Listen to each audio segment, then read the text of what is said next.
ఎమ్మెల్యేలు చేస్తున్న చేష్టలకి చంద్రబాబు గారు సీరియస్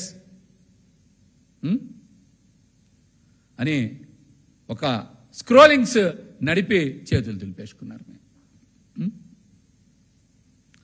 చేతులు దులిపేసుకున్నారు. మరి సభ్య సమాజం తలదించుకునేలా తెలుగుదేశం పార్టీ ఎమ్మెల్యే నారా లోకేష్ గారికి అత్యంత సన్నిహితుడైనటువంటి దగ్గుబాటి ప్రసాద్ జూనియర్ ఎన్టీఆర్ గారిని, వారి తల్లిని ఇష్టానుసారం దుర్భాషలు ఆడితే ఆయన మీద చర్యలు ఎందుకు తీసుకోవాలా? జూనియర్ ఎన్టీఆర్ గారిని బండబూతులు తిట్టిన తరువాత దగ్గుబాటి ప్రసాద్ చంద్రబాబు నాయుడు గారిని 2 సార్లు కలిశారు. మరి ఆయన మీద మీరు ఏం సీరియస్ అయ్యారు? ఏం కేసు పెట్టారు? చట్టపరంగా ఏం చర్యలు తీసుకున్నారు? బిల్డప్ బ్రేకింగ్లు మాత్రం బాగా వేసుకున్నారు మీరు. చంద్రబాబు గారు సీరియస్, చంద్రబాబు గారు ఆగ్రహం అని బిల్డప్ బ్రేకింగ్లు మాత్రం బాగా వేసుకున్నారు. కానీ చంద్రబాబు గారు కనీస చర్యలు మీరు ఏం తీసుకోలేదు కదా. కనీస చర్యలు మీరు ఏం తీసుకోలేదు కదా. పబ్లిక్ గా మీ ఎమ్మెల్యేలు, మీ మంత్రులు, మీ నాయకులు ఇష్టానుసారం బూతు పనులు చేస్తుంటే మీరేమో ఒక పక్కన ప్రోత్సహిస్తారు, కేబినెట్ లో మాత్రం నీతులు చెప్తారా? చెప్పండి. ఏ ఎమ్మెల్యే మీద చర్యలు తీసుకోకపోతే వాళ్ళని మీరు ప్రోత్సహించినట్టే కదా. కానీ కేబినెట్ లో మాత్రం నీతులు చెప్తున్న చంద్రబాబు గారు. చెప్పండి. చంద్రబాబు గారు సీరియస్లు, చంద్రబాబు గారు వార్నింగ్లు ఇవన్నీ ఉత్తివే.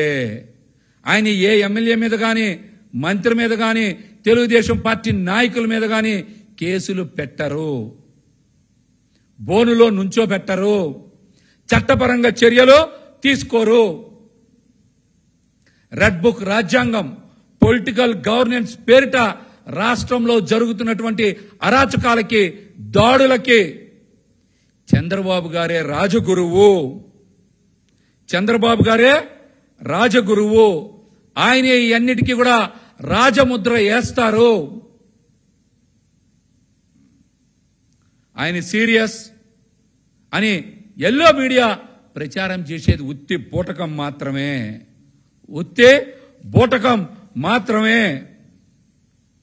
ఇంకా ఒక పెద్ద విషయం ఏంటంటే, చంద్రబాబు గారి పాలనలో బాధితులు పోలీస్ స్టేషన్కి వెళ్ళి కేసు పెడితే బాధితుల మీదే రివర్స్ కేసులు పెడతారు, వాళ్ళ మీద అక్రమ కేసులు పెడతారు, వాళ్ళని వేధిస్తారు, నోరు విప్పితే దాడి చేస్తారు, దౌర్జన్యాలు చేస్తారు, ఇంకా మాట్లాడితే కేసులు పెట్టి జైల్లో వేస్తా ఉన్నారు. చెప్పండి, ఇది ఎంతవరకు న్యాయం చంద్రబాబు నాయుడు గారు? చెప్పండి. చంద్రబాబు గారి పాలనలో ఈ రౌడీలు, గోండాలు, సంఘ విద్రోహ శక్తులు రాష్ట్రంలో చెలరేగిపోతున్నారు. గోండాలు వెచ్చలవిడిగా తిరుగుతున్నారు. దళారులు, అవినీతి పరులు ఇష్టానుసారం భూములు దోచుకుంటున్నారు. చంద్రబాబు గారి పాలనలో ఇవన్నీ జరుగుతున్నాయి. ప్రజలు ఎన్నిటి మీద గగ్గోలు పెడుతున్నారు, మమ్మల్ని ఎవరు పట్టించుకునే నాదులు లేడని.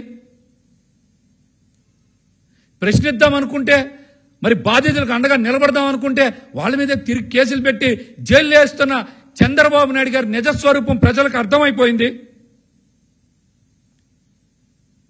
చంద్రబాబు గారికి తెలిసిందల్లా ఒక్కటే, వైఎస్ఆర్సీపీ నాయకుల మీద అక్రమంగా కేసులు పెట్టడం, జైలులో వేయించడం, పైశాచిక ఆనందం పొందడం. అంతకన్నా మీరేం చేస్తున్నారా? ప్రజలు అన్నిటినీ చూస్తూ ఊరుకుంటారని మాత్రం మీరు అనుకుంటే అది పొరపాటే.